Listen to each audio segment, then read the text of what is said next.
Hey everybody, it's Father Edward here, and we are continuing our series in which I'm interviewing the different homeowners that have roadside chapels. And today I'm in New Franken, Wisconsin at the Chapel of St. John the Baptist with Bernard and Shirley Nooyen. We're sitting here in their chapel, and it is dedicated to St. John the Baptist, and one of the reasons is because there's a baptismal font that's right here in the corner of the chapel. And first of all, maybe I'm wondering, tell me the story about how you came to acquire the baptismal font.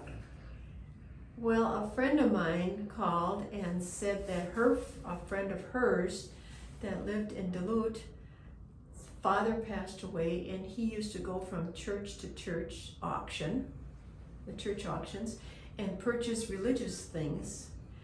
And he put it in a room, and they call it Mary's room because he had a beautiful big statue that I would have loved to have, but they decided to keep. But all the rest of the stuff they weren't interested, so I hated to see the things thrown out. So we went up looking like the Beverly Hillbillies. So anyway, we acquired that, and we weren't sure what to name it because of Bernard. But then when I looked up St. Bernard, I didn't think he was a real good saint.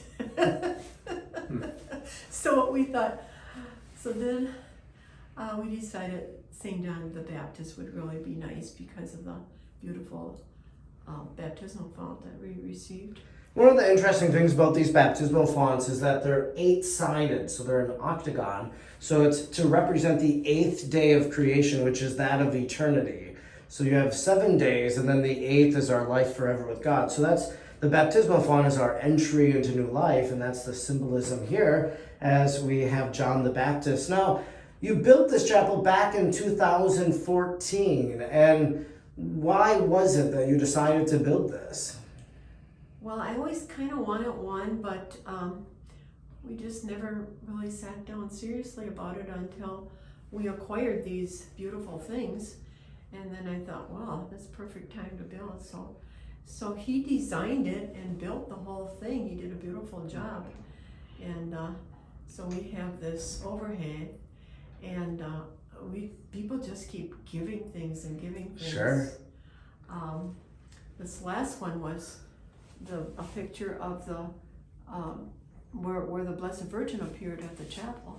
Sure. And you're not that far from the Shrine of Champions, so no. people that visit there could quite easily come visit your chapel, many of these roadside chapels. And when a person enters a roadside chapel, yours is a little bigger than some of the ones that you might visit, which is nice. It's nice to be able to stand, turn around, and feel comfortable in here and not feel claustrophobic. But there's always an altar that's at the front of the chapel, and usually there's a saint there. Your saint is here in the corner with the baptismal font. You have Our Lady there at the center, and you have that altar. Do you know what church that altar came from? It actually came from the chapel. They wanted a natural-looking altar, and when they stripped it, I guess it's impossible to strip it down. So then they didn't know what to do with it, but a friend of ours was there, and he said that we were building a chapel and that we didn't have an altar, so they donated it to us. Why is having a Belgian roadside chapel important to you? Well, I used to live on County Trunk P, and I carried the Blessed Virgin many times. Our 2 daughters carried the Blessed Virgin, and one time they had a dedication for October 8th when the Peshtigo fire, and they chose 4 men, and Bernie happened to be one of them. And so I was born and really raised around the chapel and walked there several times, and it meant so much to me. Belgian heritage is something that's very important to you, and we look around too and we see a lot of different statues, heirlooms, gifts that have been given. Is there a prized item here in the chapel? Which one would it be? Probably that little Blessed Virgin right there. Yes. My mother, when I was a senior in high school, got struck by lightning, and that was one of her hospital presents. So that always kind of meant a lot to me. And that's one of the beautiful things about these chapels is that they house some of these items that have meant so much to people, religious artifacts, historical documents, things like that. So you come down here often and pray in the chapel. Every single day I can, unless it's extremely, extremely cold or the weather is wicked. But yes, I love to come in here and pray. And of course, I have cancer, stage 4, and I like to pray to Saint Peregrine.